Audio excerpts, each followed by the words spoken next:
माझं मूळ गाव ओडिसा, राउरकेला ओडिसा आहेत.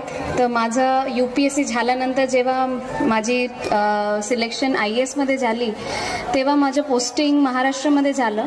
माझं सर्वप्रथम प्रोबेशन सिंधुदुर्गमध्ये झालं होतं. मी 1 वर्ष सिंधुदुर्गला होते आणि त्यानंतर माझ्या SDM म्हणून पहिला पोस्टिंग डहाणू पालघरला होतं.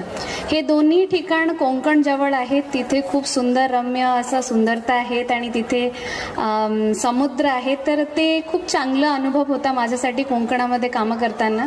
माझी जेव्हा बदली मुख्य कार्यकारी अधिकारी जिल्हा परिषद अमरावतीला झाली तर माझ्या डोक्यात सर्वप्रथम आलं की विदर्भ मराठवाडा ऐकले महाराष्ट्रामध्ये तर आपण पहिल्यांदा काय डोक्यात येतं की काळा माती असणार, तिथे फाट पडले असणार आणि खूपच शुष्क आणि ड्राय असं ठिकाण असणार. पण जेव्हा पहिल्यांदा मी अमरावतीमध्ये पाया पाडले आणि त्यानंतर मी इथे आले तर माझं रिअलायझेशन झालं की इथे इतकी ग्रीनरी आहेत आणि आता तरी पूर्ण भारतवर्षामध्ये अमरावतीला सर्व नॅशनल क्लीन एअर त्याच्यासाठी पहिला पुरस्कार पण मिळालेला आहे. तर माझं जे डोक्यामध्ये ऑलरेडी होता की अमरावतीचं असं एक चित्र असणार ते संपूर्णपणे बदलून गेला.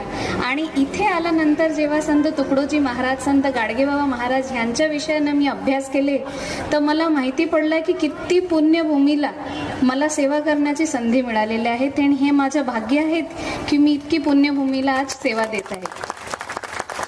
आपण जिथे इथे बसलेले आहे ते सर्व इथे जन्म झालेले असणार मी असं गृहीत धरते आणि आपल्याला माझ्यापेक्षा संत तुकडोजी महाराज, संत गाडगेबाबा महाराज यांच्याबद्दल माहिती खूप जास्त असणार.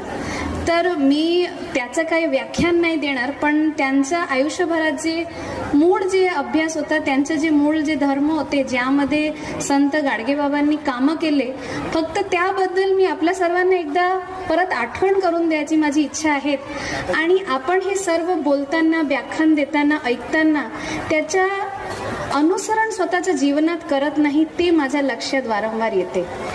आपण जेव्हा असं एक संतांच्या भूमीला राहतो त्यांच्या सर्वप्रथम एकच गोष्टी होत्या की स्वच्छता प्रत्येक गावामध्ये असायला पाहिजे आणि तेच आरोग्यासाठी खूप महत्त्वपूर्ण बाबी आहेत.